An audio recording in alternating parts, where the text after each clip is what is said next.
Hello and good afternoon, ladies and gentlemen. Welcome to this week's new episode of the Xbox Lunch Break Special. I'm your host, Mr. BoomStick XL. Folks, we have an amazing show. We got breaking news. We got some Call of Duty Black Ops 6 numbers. Some surprising, some not surprising. But of course, the big story is, of course, well, we're talking handhelds, ladies and gentlemen, because it's being reported by numerous sources that PlayStation is and has a handheld in development. Now, this is not the Portal. This may not even be the Portal 2. This may be something totally different. I think they actually have an advantage over Xbox because of the Portal, because of the recent update. And I got a lot of pushback from the community and not people in our circle, folks, mostly trolls that just want to fight you on everything you say regarding my thoughts and theories. Again, it's my opinion. It's not fact. It is just my opinion. I think that they are going to show off what this handheld looks like. I'm not talking about PlayStation. I'm talking about Xbox at the Game Awards. It makes sense for it to come out next year ahead of the 2026 new console. Why? Because the longer they wait, this is the kind of stuff that happens. Now, granted, it's no doom and gloom, folks. Sony has it's a rumor, but they do have the Portal. We'll get into that. We'll get into the Black Ops, surprising and unsurprising numbers. And then we'll get everyone out of here. But before we get any of that, we got to welcome in the panel. And Mav, welcome back, brother. Nice to see you here. I wasn't sure if Fuzzy was going to make it, so I said, hey, listen, do you want to be a co-host, which of course you still are. Great Mavcast yesterday. It's one of those long streams. I don't know how you do it. The professionalism is through the roof, but you did it. It was great. I was cleaning the house as we're preparing for Thanksgiving this Thursday, and you saved me from boredom, kind sir. Welcome. What is going on, man? It's been a while, Boom. It has. Yeah, but I'm super happy to be here. Fuzzy made it, which is awesome. I always enjoy hanging out with Fuzz, which we'll also do later tonight on FSP. But yeah, man, it's been a fun week. Gaming. Been playing a lot of Stalker, been playing a lot of Flight Sim, just kind of hopping around different games and stuff. But yeah, it's interesting news kind of popped up late last night. You mentioned the Mavcast. Is like I was doing the outro on it, and then somebody hit me up. Oh, breaking news! Bloomberg, PlayStation's making a handheld and stuff. I was like, oh, okay, interesting. So, yeah, it's some interesting news there regarding that. We can talk about that and Xbox and what they're doing with their handheld, and it's gonna be, that's gonna be an interesting generation coming up over the next, or not I guess next few years with new hardware from all these companies and stuff. So, gaming is great, gaming is glorious, and excited to talk about it all, man. Yeah, well, thank you so much for being here, brother. Super appreciated. Again, this is one of the shorter shows. It's 70 minutes, give or take, maybe even a little pinch before. We're going to get into the topics. We're going to have a lot to get into. Thank everybody for being here. A big thank you to everyone that tuned in for Friday's big giveaway. We gave away 15 copies of Stalker 2. We got 13 of the 15 winners. They have their codes. Clute or Abdel114 is waiting on the worldwide code. I'm actually waiting on the worldwide code to purchase it so I can send it off to him. And we are missing one winner who has not gotten in touch, but we will, of course, get who that is. And again, we'll wait till the end of the week because maybe people are traveling. And if the last person doesn't respond, we will re-raffle that last copy. But a big thank you. It was successful. It wasn't as stressful as I thought it was going to be because Mrs. Boom and I had acquired 10 copies of Stalker 2 for Xbox prior to the show going live. And usually my stress is trying to get these codes and then get them off to everybody. So we were in good shape. And over the weekend, we got the remaining set of people. And again, we're just missing one. But Fuzzy Belvedere, I'm actually surprised you're here, brother. You did a lot over the weekend, obviously family stuff, but great to have you here. We got some breaking news, which is always great for the conversation, especially when we're talking handhelds, because it was only a matter of time before Sony and Xbox wanted to jump into the handheld market. Switch has had it on lockdown for console since 2017. They have a new coming out next year, which is expected to be just a bit of an upgrade to what it is, which is fine. It's backwards compatible with the old games and the old Switch stuff, which is awesome. How you feeling, brother? Welcome back. Oh, I'm feeling great. A little worn for the wear as far as over the weekend, but so glad to be here with you guys. Missed out on some gaming news for the most part over the weekend. Didn't really have much access and stuff, but man, I'm happy and kind of surprised, but not really surprised with the breaking Sony news. But I can't wait to get into it because handheld life wasn't originally for me when the Switch first came out, because I guess more so the platform, but if Xbox or PlayStation come out with a handheld, something more than a streaming thing like the Portal, yeah, that's up my alley, because Steam Deck has been a go-to for on the road when you're traveling for vacation and stuff like that. But man, so glad to be here with you guys. Can't wait to get into these topics. But man, it's going to be a good one. Yeah, so you know what? We're going to open up with the smaller topic. Obviously, from the thumbnail you saw, we're talking Black Ops 6. Why? Why are we still talking about Black Ops 6? Because numbers keep coming in, ladies and gentlemen. And Mav, I got some stuff here, pretty interesting. Again, some not surprising, some a bit surprising, and there's a reason why. So we have a couple of points of contention here. So let me break everything down. Again, thanks to Hazador Gaming on Twitter, one of the finest members when it comes to, creating content on Twitter for, YouTubers like us to look at, read, follow. He puts stuff out on a regular basis. Like I said, I don't know if he's an Android. He might be because he puts out so much stuff. I don't know how he keeps up with it, but thanks to Hazardor Gaming, we have learned about some information regarding Call of Duty Black Ops 6 performance, specifically in the United States. Now, a couple of points of contention. These come the way of Matt Piscatella, who is an industry, I don't want to say insider, but he works in the industry, but especially when it comes to NPDs and numbers about sales and things in gaming. Well, we know this. There was a boost of subscription spending. That's not surprising. We don't know how many new subscribers, but we do know, and again, your mileage is going to vary based on what you believe. When Amy Hood and Satya Nadella take the time to mention Game Pass and this significant amount of people that did the day one Game Pass for the first time, I mean, those are the two-headed dragon for what is at the top of the heap of the mountain when it comes to Microsoft as a corporation. If they're mentioning it, those numbers were pretty big. Now, we don't know what those numbers are. Is it 2 million? Is it 4 million? Is it 6 million? What we do know for an absolute fact is it was reported by IGN and numerous other outlets that on February 15th of this year, Microsoft confirmed 34 million subscribers.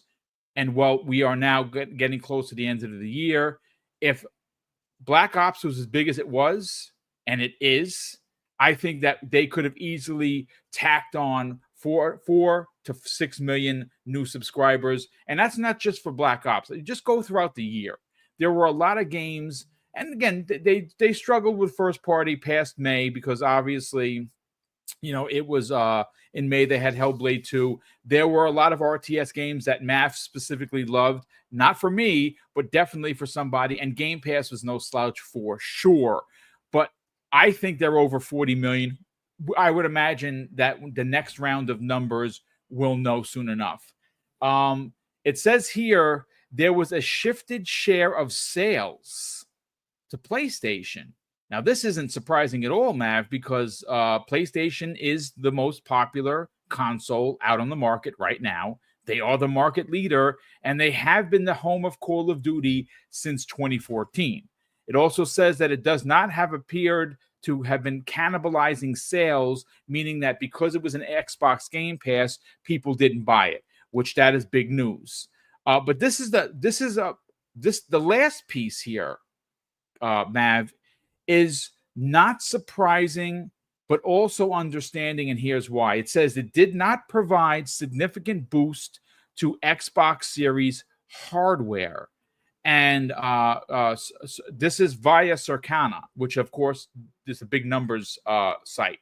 Now, why isn't it surprising? Well, a couple of reasons. It is still available on PS4, PS4 Pro, and Xbox One X and Xbox One S.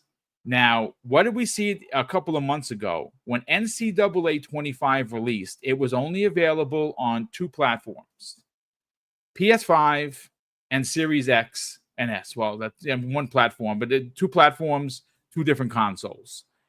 It wasn't available on PC, and it wasn't available to the older consoles. So what did people go out and do? Well, a lot of people went out and bought the Series S, and we saw boosts all over, especially here in the United States, of people buying the S to play that game. If this game would have been only next gen, I believe you would have saw unbelievable sales. I think PlayStation would have sold a bunch as well, but I think you would have seen a lot of people buying into Xbox, especially if they were on a PS4, a PS4 Pro, or an Xbox One X or S, because they were getting the upgrade to the S. And listen, the S is no slouch. But we did have some new numbers coming here. And of course, Abdel114 DM'd me. Thank you so much for that. This comes the way of Charlie Intel. And this is how you know how big this game is. Black Ops 6 has broken every record that we know of. Well, there's some more, Mav, to add to the conversation. Again, according to Charlie Intel, Call of Duty Black Ops 6 has had the most players, most hours played, and most matches played in the first 30 days out of any Call of Duty ever. This comes directly from Activision. Number 1 total hours, number 1 total hours played, number 1 matches in the first 30 days. It is officially the biggest Call of Duty ever. This is monster news. Let's get into it, Matt. What do you think, man? Well, I mean, that's the goal, right? For Xbox to, if you're acquiring a company like Activision Blizzard, and you have the biggest property, then you would rather it grow than be diminished, obviously, right? So check that box. And also, I mean, it just is because one of the reasons is because the game is so amazing as well, right? It's not just because of the whole Xbox acquisition and the Game Pass and stuff. I mean, it's just Black Ops 6 is the first Call of Duty that's had the 4-year dev cycle, right? The quality shows through. It's a complete game. Multiplayer community is loving it. The zombies community is loving it. The single player community loves it. So it checks all the boxes across the board. They're not removing access away from anybody. They've only actually increased the access to this game.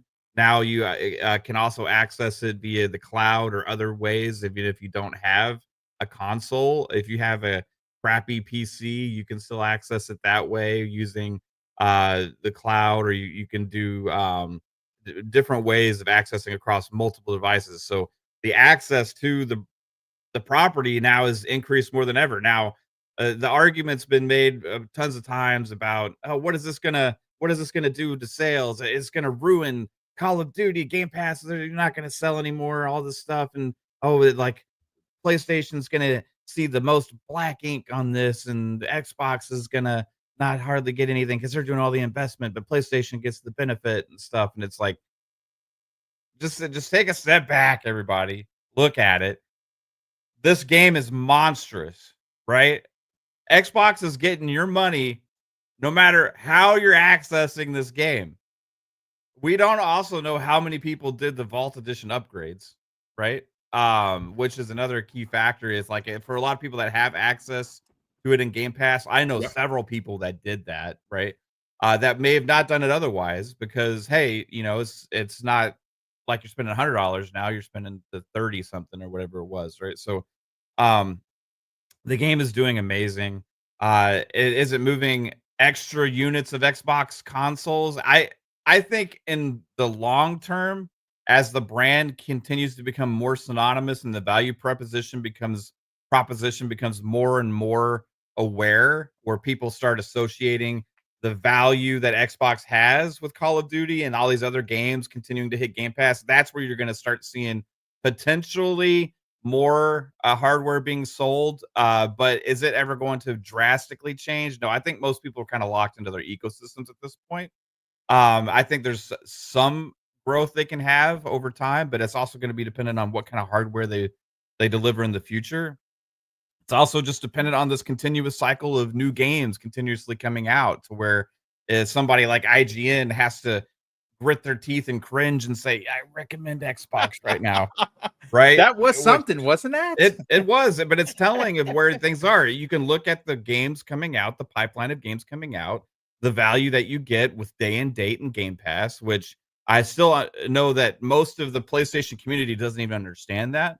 That they just say, well, PS Plus has this many games, Game Pass has this many games. PS Plus is better value. Well, like look at the games that you're getting in the service, right? And if you look at day and date, like that's the real big value for Game Pass. It's day and date plus it's the accessibility across multiple devices, right? Those are the two biggest wins that you get as a customer. Like for me, I've been playing Call of Duty Black Ops 6 on PC. I go over to console, right? I flip back and forth no matter where I am. I have my progress. I have all the stuff that I've unlocked, and it's pretty seamless. And that's because I'm accessing it via that way. So overall, this is going to continue to happen. What I said before was releasing a game like Call of Duty Black Ops 6. What it does is it sets a new standard for Call of Duty, right? So if they come out and they release a Vanguard, right, or if they come out and they release something like that, or a Modern Warfare 3 again, then that's not going to go over as great, you know. So I think it's going to be interesting how they handle it going forward, in the dev cycles and how much time they give these devs to really fulfill their visions and stuff like that. But that's where in long term we can really judge Xbox and how they've handled Activision, Blizzard, and the Call of Duty franchise and stuff like that. But for this being the first big game to come out with that under the Xbox umbrella and to have this kind of launch and this kind of success in a service like Game Pass, which there's added, I think Satya said before this report came out from Circana. So the Circana report kind of just doubled down on this, that this broke records for new Game Pass subscribers. But this is also on top of anybody that subbed for any of these other games that have been coming out, right? Yep. So if they were already at 34 million there, you could imagine where they could be approaching right now. But then we have more games coming that I know have a lot of people excited, like Indiana Jones. And then the Avowed previews are super positive. People loved what they saw from South of Midnight documentary as well. Yes. Then next year we got Fable. Then you don't think Doom the Dark Ages is going to move some people as well? It's just going to be a continuous thing and a continuous swing. Where And Mav, people keep forgetting is you have the sequel to Black Ops 2 rumored to be the next freaking Call of Duty, dude. Like, holy shit, what a year. Yeah, I'm just really think about everything that they're delivering and all the pipeline, all the studios they have doing all these different things.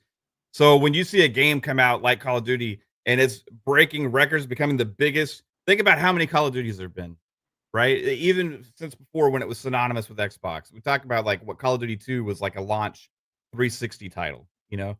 And then they had that relationship. Modern Warfare 4 came out on the and that was synonymous with Xbox at the time as well, and that kind of launched them. And then what everybody remembers, Modern Warfare 2 and the first Modern Warfare 3 really elevated at the time. Then you had Black Ops and Black Ops 2 and stuff like that was at the height of peak Call of Duty for the fandom, where they really elevated to another level. But if this is breaking records now for the most played Call of Duty ever in terms of engagement, in terms of the amount of people that are playing, how much they're playing it, but then the amount of players as well, it doesn't matter where they're playing, right? Xbox is getting their money either way, and that's going to be good for Xbox. Is going to be good for giving us more games. It's going to be good for the Call of Duty brand and them keep reinvesting in it, right? And across the board, this is going to be an awesome thing for Xbox fans and gamers in general. But yeah, I think the reports just kind of double down on what we have been kind of expecting. I think everybody here said this was going to be the biggest Call of Duty launch ever. Yeah. And it's happened, and partly because of Game Pass and partly because how big the game is. Yeah, indeed. Look, it's breaking numbers. It's doing records. I'm on my way to my 5th prestige. It's look, Fifth prestige. Yeah, Boom. dude, Do you sleep? You know what's interesting? It's a funny story. I worked out today super hard today, which is great. I feel good, but I'm tired. Why am I tired? Because at 11 something, Mrs. Boom went to sleep, and I'm like, I got an hour, right? I got all these tokens. 1 hour that I turns can into just, 2. you know what it was? 3. 2:30. It was. I was stayed up way too freaking late. I got about, man. I used a lot of the tokens. I used the hour. I used the half hour because obviously they added all the tokens that from all your old Call of Duties, which is awesome. So I'm like, you know what? I'm going on a spending spree, and I'm 2xing the shit out of everything. My weapons, my levels, everything. And I'm almost halfway to my 5th prestige, and I can't stop playing. It is just so much fun. I love getting into, why I love playing besides it being fun? It proves that old bastards like me still got skills for these young bucks, and I'm showing them the boot in the ass that they deserve. And I'll say that. But, Fuzzy, let's get into these numbers because these are big. Again, I know that there's going to be some naysayers, but when Activision reports that it's number 1 in total players, number 1 in hours played, and number 1 in total matches. Now, mind you, they're not comparing this to Fortnite. They're not comparing this to Apex Legends or PUBG. They're comparing it to their own notes, meaning that, hey, Call of Duty's been around since the way back in the days. And right now, today, according to Activision, in the first 30 days from launch, Black Ops 6 is the biggest Call of Duty ever. That is incredible on a multitude of levels. And you know something? Whether Game Pass is an engagement factor or not, because I think it is. I think Mav is onto something here. I think we don't know how many people bought the Volt Edition, but I'm a case study for that because I normally only play the single player. And I was like, well, you know what? I'm getting it in Game Pass. I'll drop the $30 because I'm not buying the game. And look what wound up happening. Mad Addicted. And I think a lot of people in this chat bought that $30 upgrade. And that is money gained from, I mean, you got to look at it like this. Someone spent $20 on their subscription and they spent $30 on this Volt Edition that they may or may not have purchased. Yeah. Combined, that's $50. The game is $70. It's not that big of a loss, and people on PlayStation are buying it in droves. People are buying it on droves on PC and on Steam. And we haven't even gotten to the Switch 2 launch, which I guarantee this is going to be a launch title. Let's break it down, man. Well, I think one of the other things that's kind of missed as well is that a lot of people return to the franchise. There's a lot of people that may have taken a break, back from Vanguard and moving on, where they're like, I'll just play these other games for now and haven't really looked at Call of Duty in a while. So for a lot of those people that would have been on the fence or would have, avoided this title for whatever reason, the fact that it's in Game Pass gives them an easier in. So they're more willing to try. So if they already have a subscription or they're on the fence of, well, should I do the $10 on the PC or the $20 on console? This is an easier decision, especially considering the pipeline, much like Mav made mention of earlier.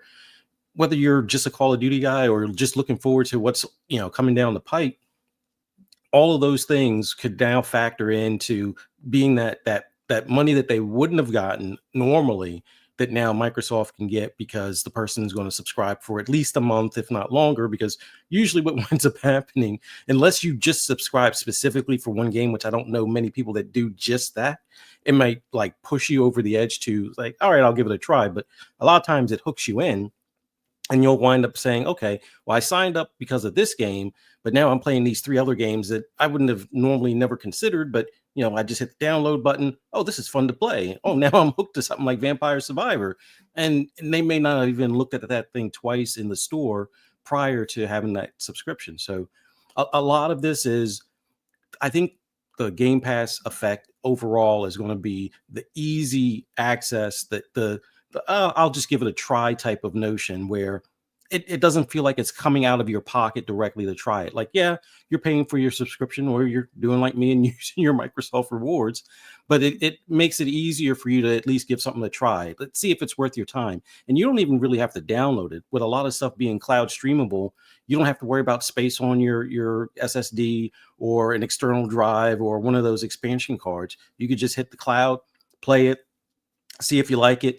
If you like it enough, because they'll prompt you, hey, you've been playing this for 2 hours. Would you like to download it? And then it'll download it in the background. So that way you have it and you don't have to worry about, the artifacting on some of the pictures or any of the latency that you may experience depending on what your internet is like, type of deal. But I think the factor that it's in the Game Pass subscription gives a lot more people that urge to at least try it and go from there. And that's going to bring in a lot more people where, Microsoft may not have gotten $20 or $10 or anything more than $1 out of them. And now they've gotten the subscription plus maybe the Vault upgrade, which that's like a no-brainer in a lot of cases, because you save the $70 on not buying the game outright. And even if you're looking at, you spent 20, okay, now you spent 20, do you directly take it from the 70, or do you look at all the other games that you'll probably try? Because I doubt there's going to be a lot of people that just sign up, play Call of Duty, cut their Xbox off, and that's it. The only time they cut it back on is to play Call of Duty, because you're going to see so many other things that you're going to want to try. So I think that's all taken into account. I don't know why people doubt when the manufacturer or the publishers tell you, hey, this is our biggest title or biggest launch or fastest sales. It's like, if Xbox or anything in the green section says that it's their fastest selling or, most engagement or anything like that, it's not believed. But everybody's quick to believe, Sony said this sold, 1.5 million copies, or it's the fastest selling game that they had in a 24-hour period. And it's like, well, why don't you question that if you're going to question the other stuff? I mean, all of these being Double public standards, companies. brother.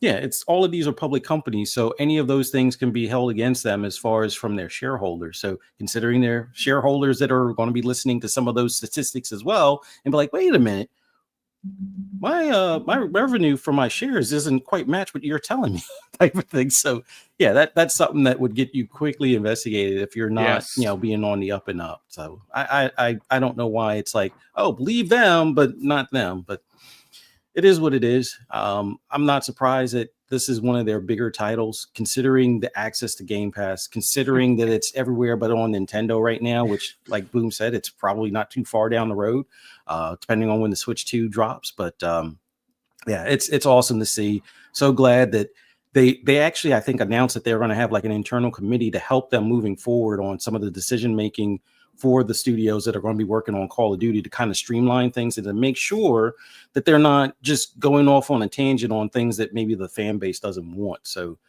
we'll see how everything goes. But I think this is a significant look at what the future is going to be like here under the Xbox umbrella. And hopefully we continue to see this type of trend, for following years or subsequent years from moving on.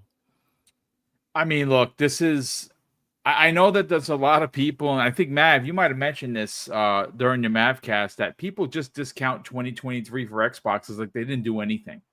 Like it's unbelievable that they could have done what they did, and everyone's like, down year. I don't get it. I mean, maybe the games that came out in 23 weren't for you, but then okay, I mean that's a stretch. And then obviously in 2024, look, I get. They need to get this thing right, and next year they have so many games coming out. Fortunately, they're going to get it right. They're going to be forced to get it right, meaning one per quarter. I still think Clockwork Revolution is coming out next year. I really honestly believe that game. We saw it 2 years ago, and it looked freaking amazing on just a B-roll run. So I think that game is much closer. NXL keeps talking about it. We did hear that there are at least 2 other games that Matt Booty talked about publicly and privately that He got basically he has a couple of aces up his sleeve for next year, and I think those are definitely one of them. Look, this is the better Call of Duty Black Ops 6 does in Game Pass. We as consumers, we benefit. We benefit for it because it's more investment. And the more people that buy it on PlayStation for their PS5s and their PS4s and their PS4 Pros, all they're doing is funding the next Call of Duty. The same way Sony and their players bragged about the numbers from the profit was so stout from Call of Duty on PlayStation that they were able to fund their first-party games. And that's awesome. But you know what? Now it's 30. They're getting 30. Microsoft's getting, and you know something, and I say that because I read somewhere that it's not 30-70, it's still 80-20, meaning that Sony did not get an additional 10%. They're getting the same 20 as they've always gotten from Activision. Microsoft is taking 80% of that money. So PlayStation players, keep buying the game, keep buying the DLC. Thank you, because you're basically paying for the next Call of Duty. And if it does, and if it can succeed on PC, on Steam, on Xbox Game Pass, and especially on PlayStation, it is a win for consumers like us. We don't have to buy it at full boat. We can simply play it through our service. We can pay the $30 upgrade to get it a couple of days early, get the Volt Edition, and you know what? The world's a better place. And you know what didn't get hurt? Sales. Which was, everyone told us sales were going to go right into the toilet. Everybody, even some of the journalists, like, oh no. And obviously, I think you made mention of it about the black the ink being black on here and red over here, and it's so stupid. Where's that journalist? He's in witness protection. I can't find him anywhere. Nowhere to be found. But listen, I just want to say a big thank you. We got almost 800 people watching live, which is freaking awesome. Good morning, good afternoon, and well, in some places, good evening. Thank you so much for showing up. Shout out to quite a few people. Why So Serious said, I believe Boom has been playing Call of Duty so much he forgot to shave. This is uncanny. I can't take it. I want to rip my beard and throw it on the floor. I'm going to shave as soon as the show is done. I can't take this beard stuff. Mrs. Boom doesn't like the beard. I don't like the beard. It's gone. We also had someone said, it might have been Why So Serious again, or someone else. I'm sorry if I get it wrong. I have not been back to Halo since Call of Duty. I have to get back to Halo. They've done so much to it, but I mean, honestly, it's like Shang Tsung has my soul. Call of Duty has my soul. I can't get away from it. It's unbelievable. But listen, let's get into the breaking news, gentlemen. This is big. This is coming the way again. It's being reported by many people. I specifically took the report from Tom Warren of The Verge because I like Tom, even though I don't agree with him on everything. But I like Tom, and again, he probably doesn't agree with half the stuff that I say, and that's fine. Opinions, folks, we're allowed to have them. But I do like Tom as a journalist. I consider him to be tip of spear, just like Jez Corden and a few other ones that I enjoy reading their stuff. He reported earlier this morning at 10:38, more specifically, Sony is reportedly working on a PlayStation 5 handheld. This comes the way of Bloomberg, who's reporting that Sony's handheld device is years away, much like Microsoft's, and is designed to be capable of running PlayStation games natively. So this is big news. It's also not surprising. So let me just get this out of the way. When I say they have, and I say they, PlayStation or Sony Interactive Entertainment has a leg up on Xbox, I don't mean it like they have a leg up on technology. They have the portal. The portal exists. It released last year. Now, granted, when it released last year, if you didn't have good internet, if your console shut off for some reason and you were somewhere else, you basically were carrying around a paperweight. It was useless. You've heard Keasante on not only his own tech show, which will be live tonight with John Wolf, but you've heard him on Primetime Gaming say that they basically nerfed this handheld. It could do so more. Well, last week, Mav, we got an update that you're going to be able to play games via PSN or PlayStation Plus. That's a really big deal. You still are only cloud streaming because there's no hardware on the device, which is what makes it light, unlike the rumor that's coming out of Bloomberg, where they're going to have a native console, meaning you'll be able to download your games onto this device. Now, it says here that it's years away. I'm still I'm again going back to talk about Xbox. I know Phil Spencer said literally we're a few years away. A few years is what? 1 or 2, right? 2, at least 2, a few, right? That's 2. Does it mean 3? Does it mean 4? Does it mean 6? I don't know, depending on what definition you want to go with. I honestly believe, and I'm not going away from this. If I'm wrong, folks, I'll come right out here and just admit that, I got egg on the face. But I think that Xbox has been working and has been cooking with this for quite some time. Does it come out this year? No. Does it come out next year? Well, that obviously that your mileage is going to vary on what you think. I personally think very similar to what we saw with the Xbox Series X and the Game Awards. They showed it in 2019. It came out in 2020. I think that there's a really good shot that they are ahead of Sony. And I mean ahead on the portable, not a Portal 2. Sony is working on that. We heard this a couple of like last year. There was a rumor, a PSP 2 or a Vita 2, whatever the heck they were going to call it. You knew that they were going to get into handheld because of the Portal. Now, the Portal in itself, when it first launched last year, not the greatest. With the new update, it actually is worth getting for $200, especially if you have a lot of PlayStation games or you're subscribed to their service. Getting to the Xbox, well, I still think, Mav, that they show it off at the Game Awards this year and it releases next year. Could I be wrong? I'm probably wrong, but I'm still going to die on the hill because it's my gut feeling. I don't think that if the longer they wait, Mav, you're going to be contending with the Switch 2, the Steam Deck 2, the ROG Ally 2, and all the other 2s from all the other companies. They cannot keep waiting on this.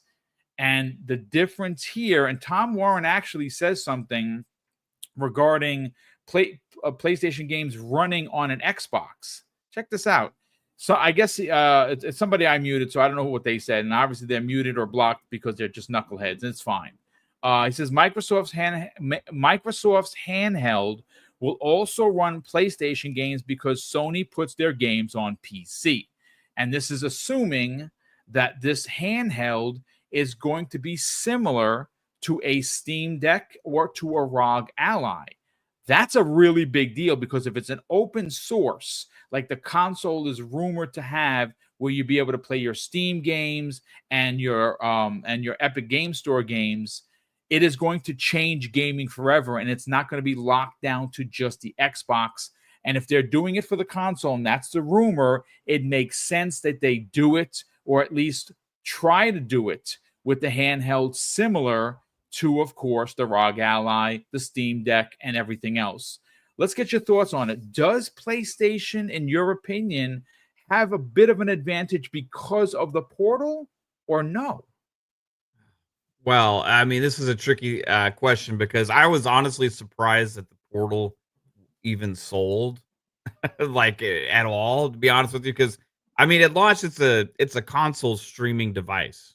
You know what I mean? It's not a handheld within and of itself. It's an accessory that you have to have a PS5 for. I console stream all the time in my house on a tablet, right? Or I have a backbone for my phone that I can use as well. Nice. So this is like functionality that's existed since this generation was a thing. Ever since cloud streaming was a thing and console streaming, it's been around for a long time. You've been able to do this kind of stuff, right? So I was surprised at the Portal. I think they've done a really good job with marketing it. Yeah, this update adds extra features and functionality, but it's still stuff that I've been doing on Xbox ever since they started xCloud. right? Like with Yeah. the tablet and with playing on mobile. Like I've been streaming Xbox games that are in my library with Game Pass Ultimate for a long time now, for years. So this is more about catch up to me with them, and they're getting to that point where they are finally starting to offer, like we've said all along that technology wise and ecosystem wise, PlayStation's usually a few years behind, right? And they're always trying to push forward. But what PlayStation's better at is selling hardware.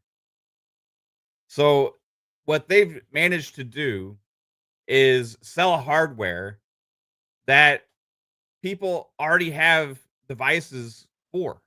Right. People already have phones. They already have tablets. Like you don't need a PS Portal.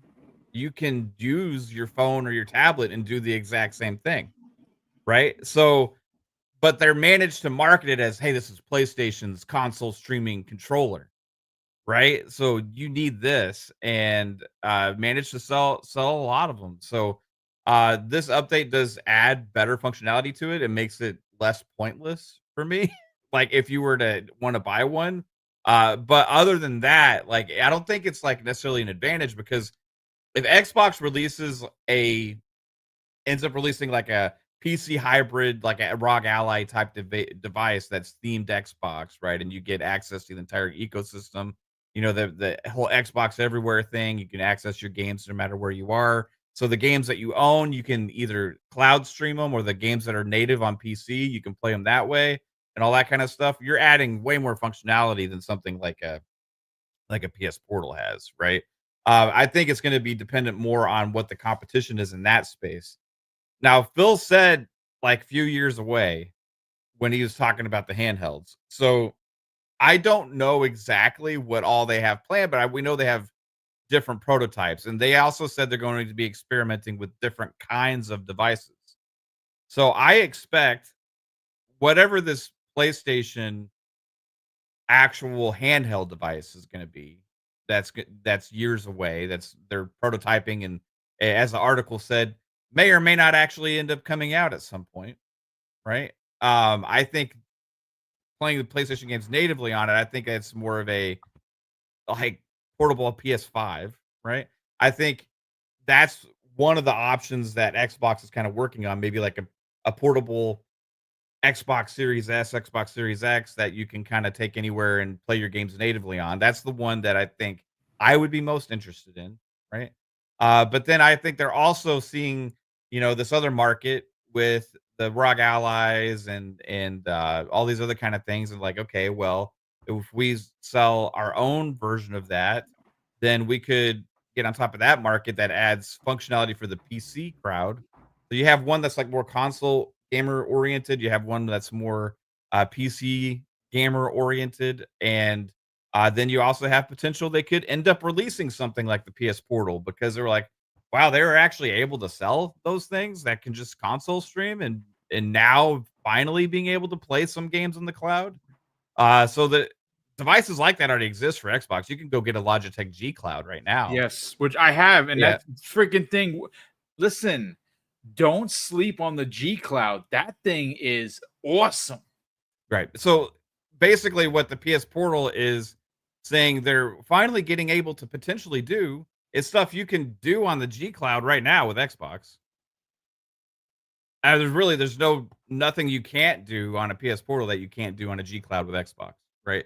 So I think they're looking at that thing, and how do we brand around that and get our hardware out there to kind of sell to the Xbox enthusiasts and Xbox gamers, because those devices already exist that allow people to access the Xbox ecosystem for their whole Xbox Everywhere thing. It's like the only difference is, okay, if it's marketed and themed around Xbox at this point, maybe it's going to be more interesting, unless they actually make a native handheld, Right, which is the thing that I think is a few years away.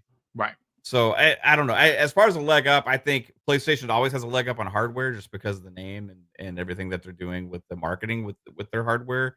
I mean, they just release devices that are overpriced and don't really support all that much, like PSVR 2, the PS Portal. I mean, they're really not something that I think is really bringing anything of value to the gamers, because they're not really adding much functionality that doesn't already exist, or that's being supported properly. Like the PSVR 2 wasn't really supported properly, right? So overall, we'll see how many units the PS Portal continues to move. I think they'll do well, but 3 years down the road, I think we'll tell the tale.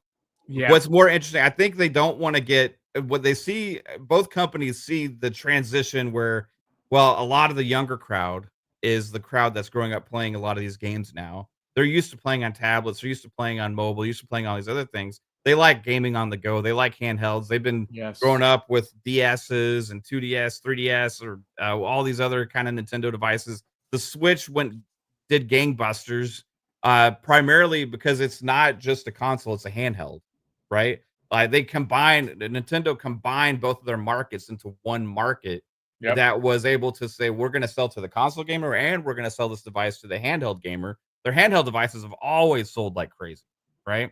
So the Switch as a handheld device was going to move 100%. Now, Switch 2 is going to be even more capable.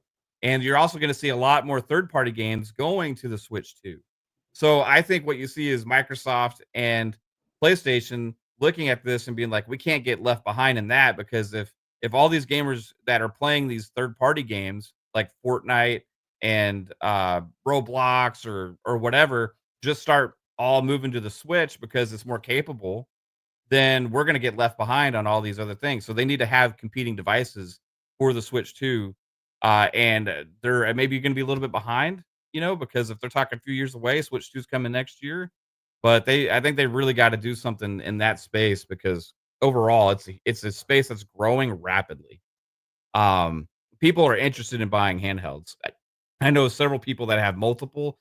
Fuzzy's talking about the Steam Deck. Right? Imagine when the Steam Deck 2 comes out, that's gonna be a huge deal. It's gonna sell even way better. So overall, that's kind of just this whole new thing that's really started to evolve over the last couple of years. And they're seeing it. They both of them see the numbers going on Yes. with the sales of these things, and it's not a huge market right now for those other devices, but it's growing. Yep. And like they gotta make sure they capture it. So I do think they're both working on them. I mean, Xbox has already obviously said they are. A PlayStation now, it's been rumored for a while they were making one too. This report just kind of confirms that. So, but 3 years away, maybe for native devices, but maybe you get some interesting things in between. I mean, listen, only time is going to tell. If it's 3 years away, man, that's I don't know. I personally think that both companies need to, put the pedal to the metal, so to speak. Specifically, Xbox. They have partnered with ROG Ally before. They've done some things on Steam to make playing Xbox games easier, right? But I'm sure they want their own hardware. And people like myself, look, I have a ROG Ally. It's great, but I'm not a PC guy, and it's very PC centric. What I'm looking for is a device that I can download games onto, take my memory card out of my Series X, possibly, plug it into this thing, and go. What it has to have is it needs to be synonymous with what I get on my console. When I press the power button on my controller, you get the Xbox logo, you go to the dash, you pick a game, and you go. That's what I want with the handheld. That is what they're working on right now. Now, Mav, you said something very interesting. Is there going to potentially be a streaming only device that's Xbox centric this year or for next year? And then, of course, a couple of years later, they release their own major handheld that may be an open source, which Sony's, look, I'm going to be honest with you. If I'm spitballing here, if I'm taking shots in the dark, Sony's portable, which is probably going to be very good. It's going to have a great screen. It's going to look nice. It's going to be nice and beefy in your hands, right? Pause, right? But it is also going to run only your PlayStation stuff.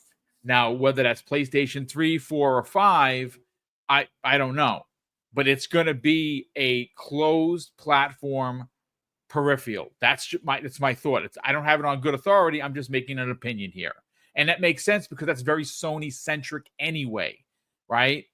They barely put any of their games onto PC. Now they're starting to get closer. First it was 3 years, then 2 years, now a year, now some a day and date like Lego Horizon.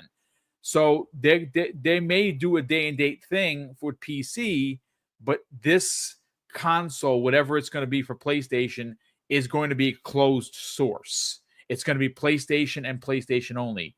This is where I think Xbox has an advantage, because if they decide to make it very similar to a ROG Ally, to a Steam Deck, it is going to compete against those, have an open platform. You're going to be able to play your Steam games, play your Xbox games, play your Game Pass games. Listen, this Xbox, this is an Xbox commercial that everyone seemed to hate. I loved it. I thought it was brilliant because, again, they're not talking to me. I'm already invested. These are for the folks that have been away from gaming for a long time, that have streaming services and be like, oh, what is this Game Pass thing? What is this? Call of Duty. Wait, I haven't played Call of Duty in years. What do you mean it's on the streaming service? And they go. That's what that commercial was for. Fuzzy, what do you think about this, man? Because, again, the Portal being what it is, it's a nice piece of tech. That screen is gorgeous. Yeah. It's a little light. I've used it. I've played a couple of games at my friend's house last year, and it looks fantastic. There's no doubt about it. But without streaming to the console, when that was the only thing it could do, again, not for me. The new update, that kind of changes things a bit. And obviously a native, let's download your game to this console. It's a couple of years out. How far out, we don't know. Let's get your thoughts on the breaking news. I think it's great for Sony. It's a good next step move for them. I wasn't really interested in the Portal as far as like being a streaming box for my PS5, because I was already kind of doing that with my phone.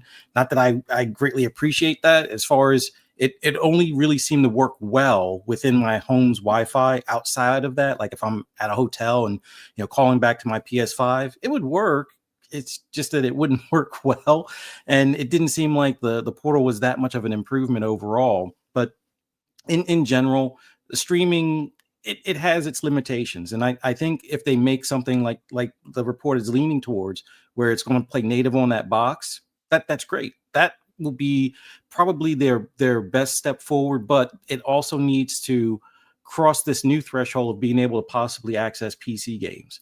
That's going to be one of those things where Sony is still on the fence on how far they dip their toes into the PC space. It looks like they're learning the hard way with some of their decisions, whether it be with Helldivers or having a PSN for things like God of War or Ghost of Tsushima, Director's Cut, and all that stuff.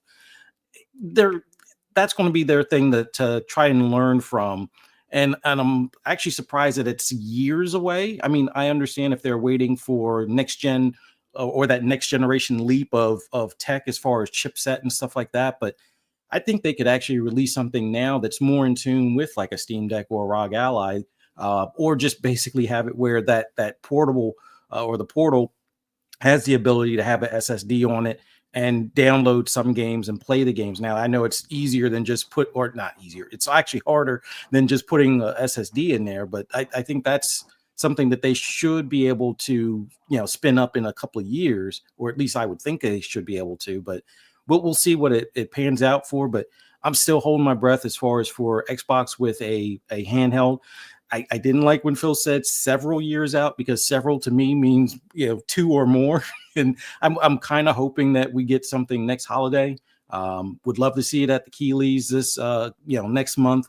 And then something that we can, pre-order or purchase for next holiday. That to me would be ideal, especially trying to beat out maybe the Steam Deck 2 and ROG Ally 2 type of fanfare that's going to be coming probably shortly thereafter. And you don't want to give the Switch 2, even though it's not going to be your direct competitor, because it's kind of in its own lane, but they are going to be leaning more towards third party, not accessibility, but having access to more third party titles on this new hardware, because third parties will be able to build something without having to use sticks and berries kind of deal to get it to work on the Switch. So I think Xbox, if they are listening, like even a rebranded like designed for Xbox Steam Deck would be ideal, even as a go between at this point, where you can at least have access. Well, let's just call it out. You can have access to your Steam library, but I really want to have access to my console library on that same device, and even some of my Windows library that I've purchased on that device. Like, I think the biggest hurdle, and I think Xbox is probably the closest to being able to jump over that, is going to be how do you satisfy third-party publishers with the whole licensing deal with the dual entitlement, which they do a lot of with their own stuff, obviously, but also third parties out there. And if they can create a device where you can play, your Steam games or your Windows store games or your Xbox console games all on that same device, without it being necessarily streaming, just have it where it can play natively. I think that would be part of that biggest generational leap kind of thing that Sarah was talking about to some extent. I think AI is going to help in that regard as well, not in like the sense of what we expect for AI, but whether it's upscaling or things along those lines, kind of like the stuff that they're working software wise for Windows 12 and things in the background. I can't wait until Xbox at least gives us a not necessarily a roadmap, but like kind of like a spec sheet or something to expect for their handheld. But I'm hoping it's sooner than the PlayStation one, just for the fact that, you can play some PlayStation games now through Steam. So if they have something that has access to Steam, it's like, oh, well, now I have the box that, it actually should be the Xbox One at that point, because it's the one box that can play them all kind of thing. But I'm still leaning towards that Xbox Series Go naming. But portables, I understand they're not for everybody, but it is a good go-between. Like, there's a lot of people that have learned having like these portable PCs like the Steam Deck and the ROG Ally, Legion Go, and so forth, that for under $1,000, and in a lot of cases now, especially the earlier ones, for under $500 or even under $400, you have access to PC games that you still don't even see on console these days. So these console manufacturers getting into that same space, I think, will be a great bridge gap or great bridging of the gap between the PC and console space. And it'll just make us probably even busier as far as gamers, with bigger backlogs and less free time for anything other than gaming. But I'm looking forward to it. It's great that PlayStation's dipping their hat in it. Would be nice if it was a sooner thing for a native portable, but I'm really waiting for the Xbox portable, so that way I don't have to worry about waiting for the Steam Deck 2. If they launch it before Steam Deck 2, they have my money, easy peasy. So well, and really that's I think the concern, right? Look, the Steam Deck has been out. They did there's another iteration of it, which of course with a better screen, better battery. The ROG Ally had a very similar iteration improvement, not by much, but by battery life for sure. The Switch 2, listen, folks, I get it. It's going to be very similar to the Switch. It's probably going to be as powerful as the rumor as the series, as an Xbox One X PS4 Pro. Like that's the rumor. I thought it was going to be at least as powerful as the Series S. That's not, in fact, the case. At least that's the rumor. But it's still going to make crazy numbers. Everyone, I mean, I'm getting 3 day one. One for me, one for Mrs. Boom, one for Tyler. We're good for 3, right? Thankfully, we all know that it's backwards compatible. But what's starting to stack up here is the Switch 2 is coming. You know for a fact that Steam is working on a next-gen version of the Steam Deck. The ROG Ally 2 is around the corner, not to mention all of the other third-party makers. I mean, there are so many handhelds out there, it's ridiculous. The longer Xbox and Sony continue to stand in place, the gaming world is going by them, which is why I think that there is a call to arms, so to speak, to get these consoles out. That's just my take. Are they going to replace your box under your TV? Well, they're not for me. Maybe for someone else. Maybe the Xbox is that, hybrid where it does come with a dock and you dock it in and you play your games, and it's as powerful as the Series S. That's awesome if that in fact is the case. But the point of that console will be for you to take it on the go. It's got to have you got to be able to download your games natively. You got to be able to at least play what you own, and they're doing that. They started with 50 games. By the time this thing comes out, it's going to be a whole library, and this is why they're doing this, folks. Look at the playing field and what they've done. They are leading up to this. Now, is it next year like I believe? Probably not, but I'm still going to believe that it's sooner than later. And I think Mav brought up a great point about maybe there is a device that they bring out that's something similar to the G Cloud, something similar to the PlayStation Portal, that it's just a streaming device. I don't know if that's the play me personally. Maybe it's a streaming device and it lets you play your games and let you play stuff on that you either own or you have in your library. I mean, I don't know. I think they're doing multiple, Boom. I think like they have different prototypes of different kinds of SKUs, different price points, different kinds of things they're working on. But the major thing, here's where Xbox has an advantage, right? Is like even if Xbox doesn't end up actually making their own handheld, all these other devices that are out, the ROG Allies, well, they're all Xboxes, aren't they? Exactly, right? This is an Xbox. Like you can access the That's what they're pushing. Like and part of this was an interview that Phil had before, right? When they were talking about future of hardware and devices, is that they said they were working on multiple things. Yep. One is their own hardware, right? But also it's making these other devices and these other things better as Xbox devices, right? As feeling more like it's the Xbox experience is all there. They want it to get to where if you have like a ROG Ally or something like that, you can just basically look at it, boot it up, and there's your Xbox UI, like the all that kind of stuff. And that's where this initiative that they're doing now is going. And there's several steps they're still working on, I think, to get that. But the other part of it is the game ownership via the cloud that they just launched, right? Starting with 50 games. They're going to keep adding to that. So think about this future with all these different devices out there. Well, any of them that you could potentially be interested in is based on which device you want. But you can actually have your whole library for the games you own. Plus, you can have Game Pass. Plus, you can do all this other stuff. Oh, my progress picks up if I go home and I don't have to like dock anything. I can just use my console and it's already there. Oh, what if I want to go hop on my PC? Oh, it's already there as well. You can have different devices for different occasions, but at the end of the day, it's all the same ecosystem. That's the future that Xbox sees. Now, I think they're still going to work on their own native devices and their other things as well, but they are less dependent on having to make one to get people to buy products in their ecosystem because, like, if you have a G Cloud, you have ROG Ally, you have all those other things, you already are buying stuff in their ecosystem. You already have access to it, right? So that's the major advantage. Like PlayStation doesn't have that right now. They don't even have a PC storefront, right?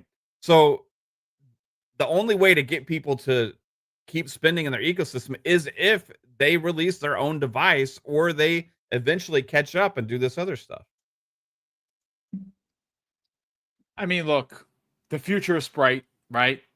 And I think there is something to be said about this is an Xbox being a thing. Like, I know that a lot of people walked away with that, not really feeling good about Xbox and, oh man, my console's going away. Folks, it's not. It is a part of the package. It's a part of the ecosystem. The consoles will be there for people that want to buy them, and they're appealing to the folks that are not Xbox players who will not go out and buy a $500, $600, $700 box. It is not the people that have a $5,000 rig. It's for the people who stepped away from gaming and might be finding their way back.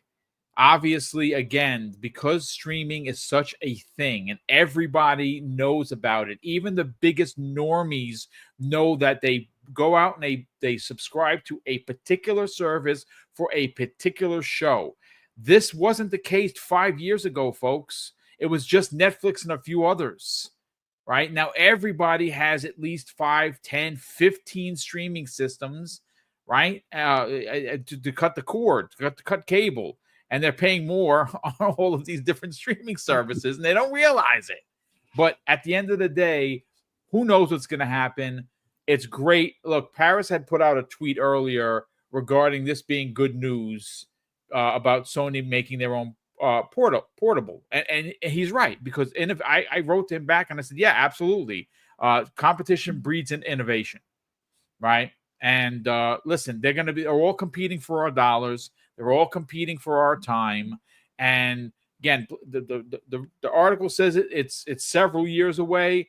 Spill says that it's a couple of years away for their handheld, but they've been talking about a handheld for a while. I think it's closer. Mav has confirmed, and we talked about this on many other shows, that they are working on multiple devices. There's multiple SKUs. Is that a great idea? Well, I don't know. We have to see. But maybe they have their own portal that's coming out that's going to be Xbox branded. Maybe it's going to be a baby step to the big boy that's coming in a couple of years. Maybe they release it next year, and it is a portal-like device, but you can play your games. Now, would it have somewhere to download games? I don't know. Personally, that I think is going to be the big boy, and maybe in 2026 you get a handheld and you get the box underneath the TV. Only time is going to tell. But look, at the end of the day, this was a great show. Mav, thanks so much for joining us. Let me just catch up on a couple of the channel member chats and the super chat we got here. First of all, our good friend all the way from Hawaii, Nino Vestek, says, aloha, happy Thanksgiving to Mrs. Boom, and all of the gamers. Malahu for all the amazing community. Appreciate the superb panel and everyone's opinion. Brother, we're happy to have you here. Again, thank you so much from all the way from Hawaii. Aloha to you and your family.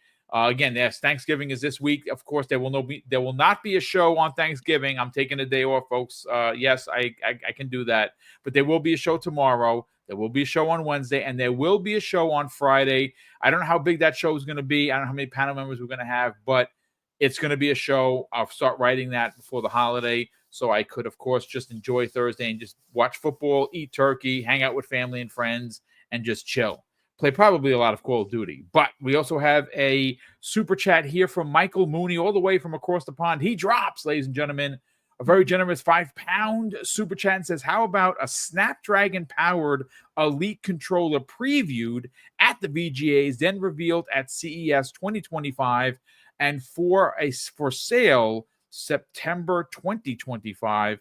I mean, September is my birthday, so I don't see why not. That'd be a great birthday present for me. But I mean, maybe when people say hardware, again, look, I know Paris and a lot of people have already said that the exciting hardware that Sarah was talking about for the fall was the hardware that they have come out already. Again, I personally don't believe that, but again, you could believe Paris because he has inside track. I mean, that guy knows people. I mean, his channel's exploded on the scene, so I would imagine he knows a hell of a lot more than I do. But I'm going with the heart, and the heart could be wrong, sure. And if that's the case, I'll admit it. But when people say hardware for holiday, I don't think hardware equates to accessories, meaning a handheld, an Elite 3. We all want the Elite 3, sure. I definitely do. But I think again, I'm only going based on what she said, exciting hardware information this fall. We're in the fall. Actually, she didn't say fall. She said holiday. So the holiday for me is now. The Game Awards is in a couple of weeks. I still think it's going to be there. I'm dying on this hill, folks. Yes, I'm probably wrong, but it's fine. I don't mind being wrong. I'm here to have fun, talk about gaming, and hang out with my brothers here. But listen, let's get everyone out of here. I'll start first with Mav. Now, Mav, you have a show this evening. Fuzzy will be back. Folks, if you missed his Mavcast, which is one of the best things that he does on his channel, because it's him raw, live, and uncut in front of the camera by himself. He goes crazy. Sometimes it's 3 hours. Sometimes it's 12 hours. I don't know how the hell he does it. Mav, please sell the brand of the Fun Speculation Network And I don't know if you can do it, but I'd love to hear a choo choo. I don't know if you have that cued or not, but that's always great. Sell the brand, brother. Tell everyone where they can follow you on social media, and more importantly, subscribe to your YouTube channel. Yeah, I don't have it queued, but choo choo choo choo, mother, father, sister, brother, as Boom says. Yeah, I appreciate everybody here watching Boom, one of the pillars in the community, and one of the great great podcasters out there that has multiple shows. But yeah, if you want to come check out what we got going on, Fun Speculation on YouTube, you can follow on Twitter and the Blue Skies and the Threads and all the social places out there as well. Find out when we're going live. But we got multiple shows. We do shows Monday nights at 9 p.m. Eastern time called FSP, with Fuzzy Belvedere, 3-Bit, Psychonauts when he's available, Jasper when he's available, and just kind of have this whole Fun Spec family thing we got going on over there. But we also take a look at the games coming out for the week on that show. It's always a great time. And then Thursdays won't be a show this Thursday because it's Thanksgiving. But Thursdays usually is PM in the PM with Pong Soul and I at 7 p.m. Eastern time, which is a 2-man show. And then Friday nights is Xbox Ultimate Podcast at 9 p.m. Eastern time.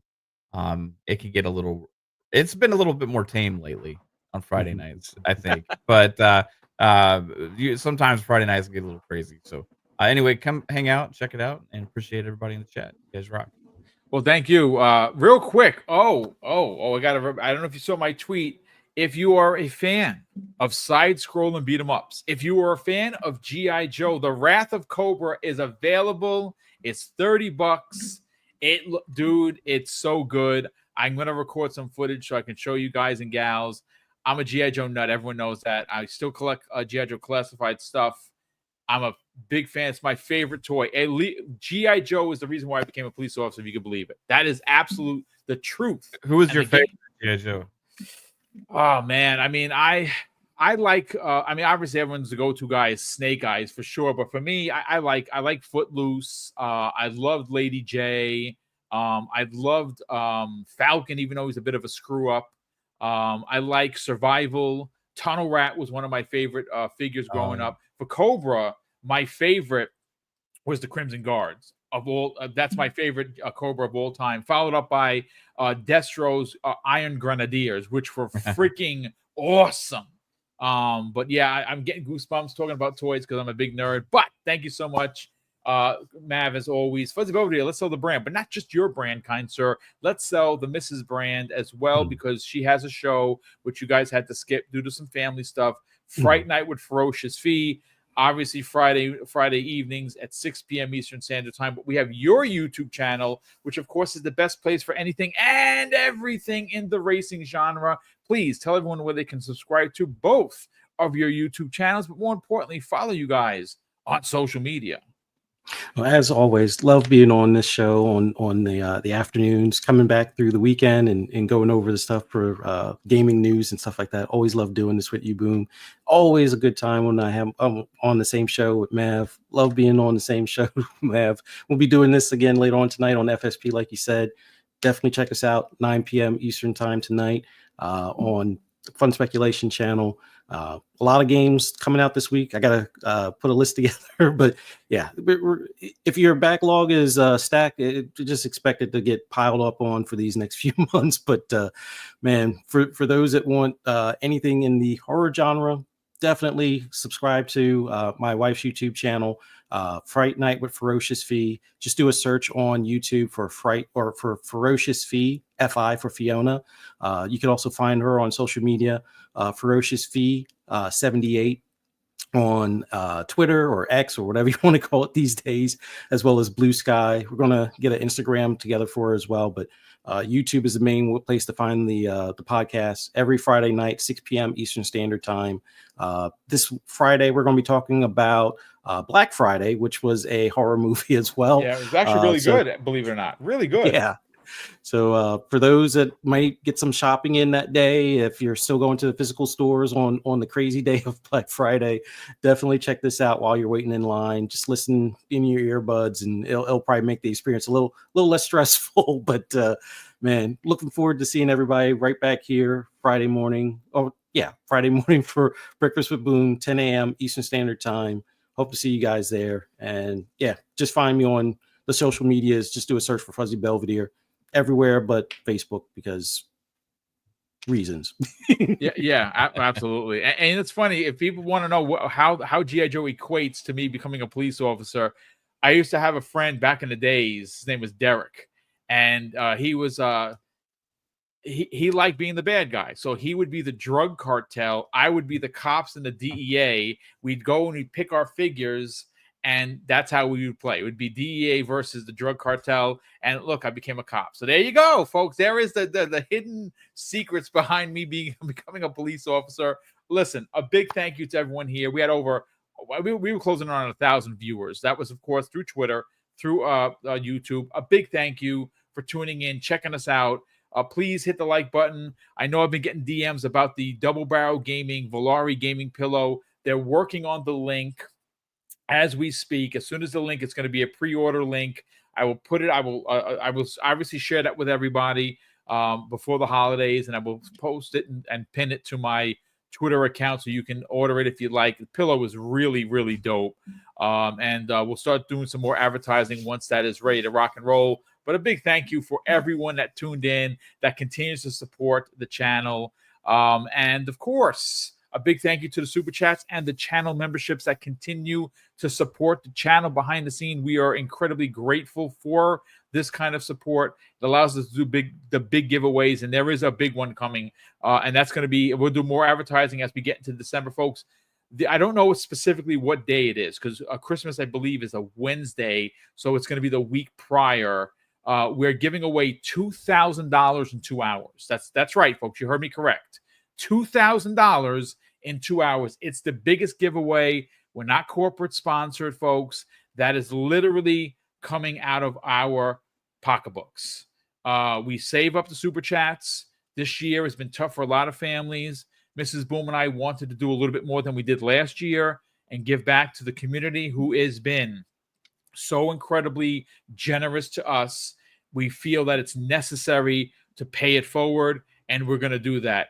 4 grand prizes of $250 and 10 $100 gift cards to your platform of choice: Xbox, PlayStation, Nintendo Switch, Steam.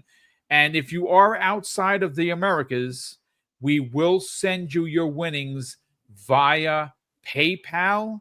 No one gets left behind here, folks. If you're not in the United States and you support the channel, well, we're going to support you right back, and we will use PayPal to get you your winnings that you can go and, well, buy whatever you want. But thank you so much for the support, ladies and gentlemen. Once again, thank you for tuning in. And, of course, I'm going to close out the show with something that's incredibly important to me. Hopefully one day it'll be important to you, and that's something that my dad taught us when we were kids.